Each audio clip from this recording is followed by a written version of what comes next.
Hello, this is Dr. Carney, and this is part two of Literary Criticism in the Ancient World. This is just a brief introduction, a lot of broad strokes. I'm going to just introduce some major names, and this part is going to be on Aristotle. So, some review. This is probably information that you might be familiar with. Aristotle was a student of Plato.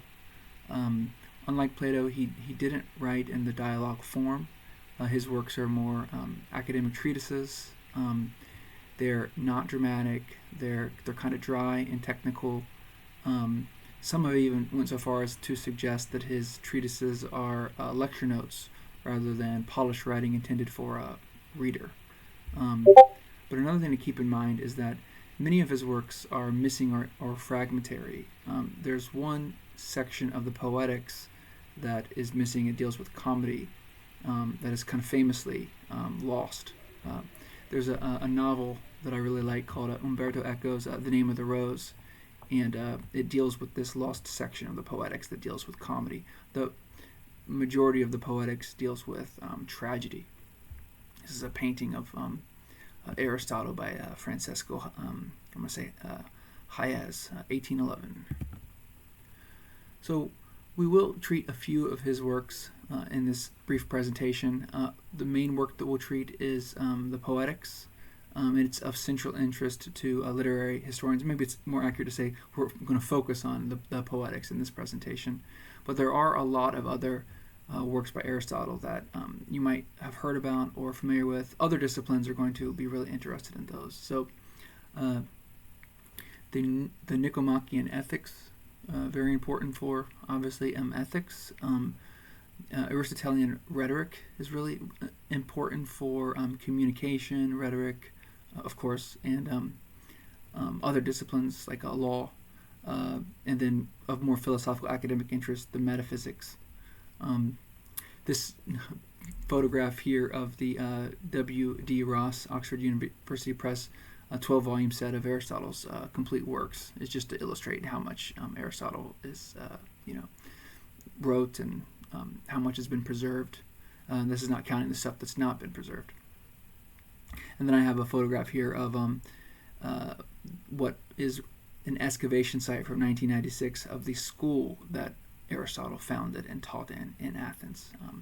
It was called the Lyceum. So let's focus specifically on Aristotle's Poetics. So unlike Plato, who uses deductive logic to come to his conclusions, abstraction and extrapolation, I think it's fair to say Aristotle reaches his concepts through inductive reasoning. He has seen a lot of tragedies, and he's going to write about what is the ideal tragedy from this experience of seeing a lot of tragedies. That's very different than Plato, who has this theory of forms that informs his approach. And, from Plato's perspective, you're going to have this ideal form, and any sort of particular tragedy will be participating in this form. I think Aristotle reverses that. He's seeing a lot of tragedies, and he's trying to see patterns that cohere amongst those tragedies that he's seen.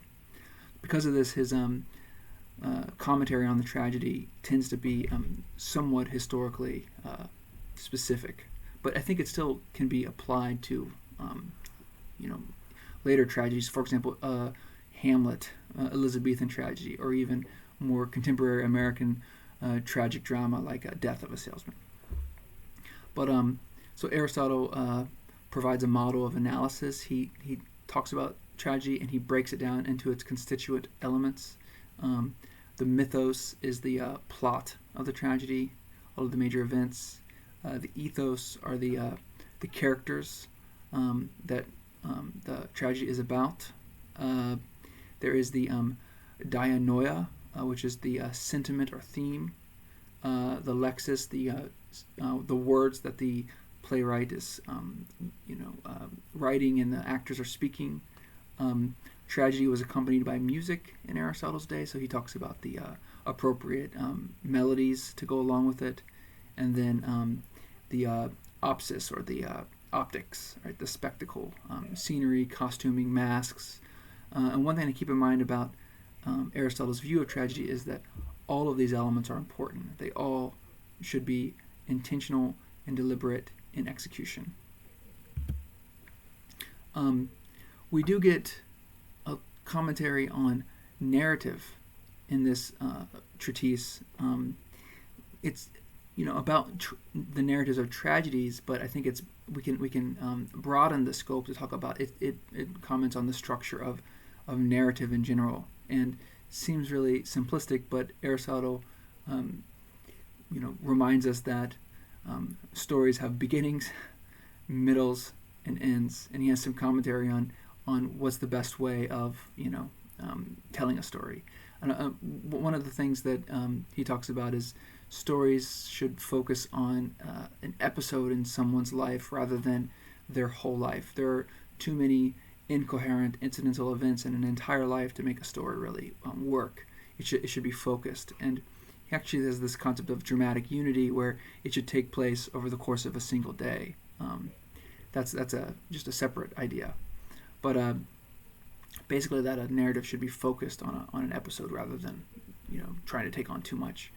In terms of middle points, he talks about peripetia, change in circumstances or fortune.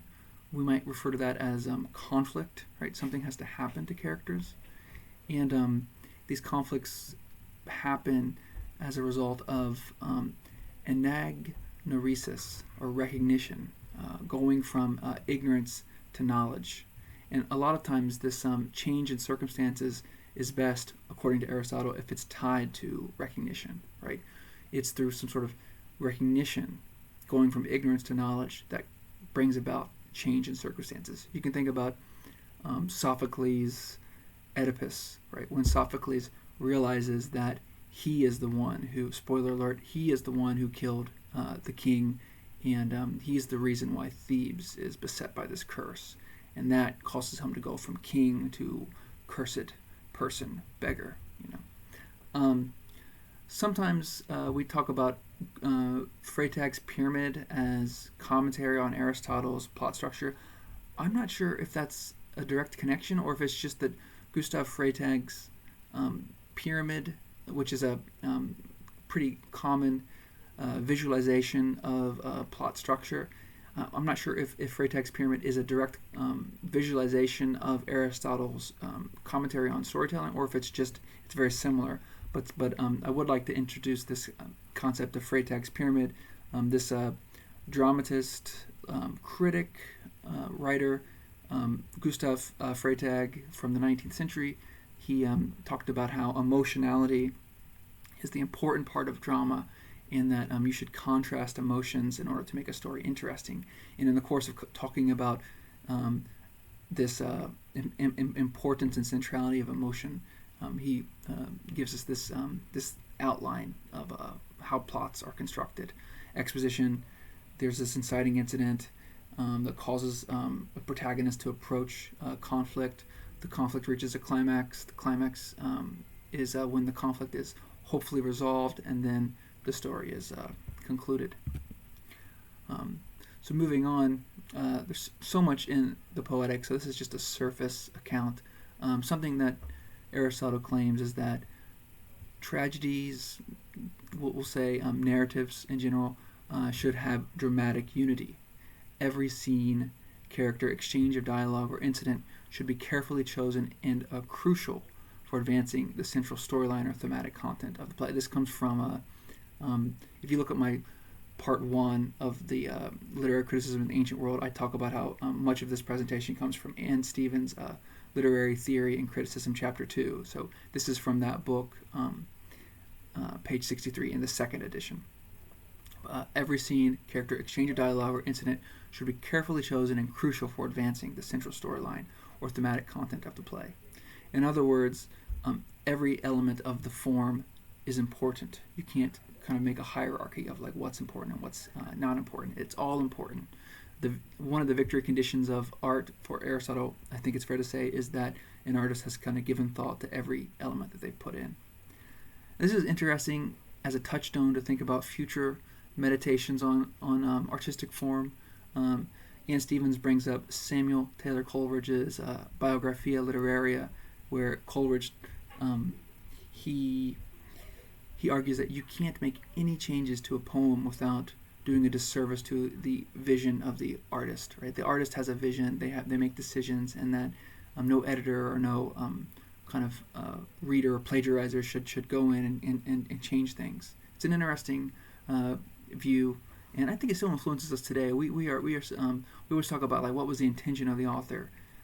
There's some questions about, can intentionality even be relevant, but a lot of times when we're determining what's appropriate editorial changes to make, we're concerned about, are we paying homage to the or paying honor to the vision of an artist, and where is the line drawn? On one side, it's appropriate editing. On the other side, it's inappropriate editing. But Coleridge is an interesting figure in that regard, and also I think he kind of is evocative of this view that Aristotle initially talks about. So moving on, Coleridge also is similar to the new critics who Aristotle anticipates this view of the new critics who emphasize the organic unity of a work of art. It's a complicated idea, but that everything you need to understand a work of art is in the work of art itself, and you don't have to look outside of it to historical context or how it makes you feel, or the biography of an author. That the work itself is unified, and this means everything that is in it has been put there deliberately and intentionally. The last thing I'd like to do is just compare and contrast Aristotle's treatment of mimesis with Plato's.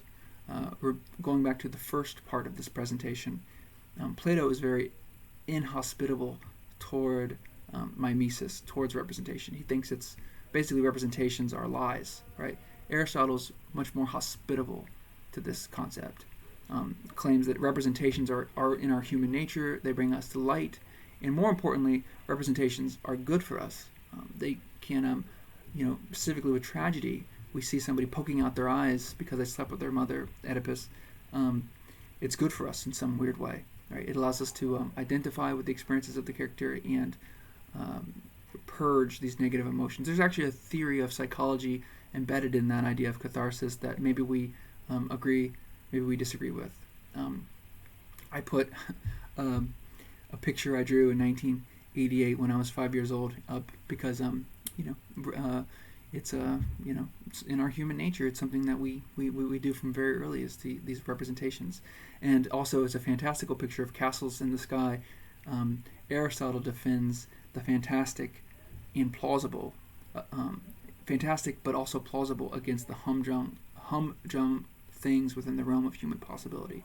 So he acknowledges that we can't just represent normal things, but and we can also represent things that don't exist. But he likes the combination of the fantastic and the plausible. So very brief introduction to Aristotle, the significance of his poetics, and his significance in the history of literary criticism in the ancient world. Thank you very much.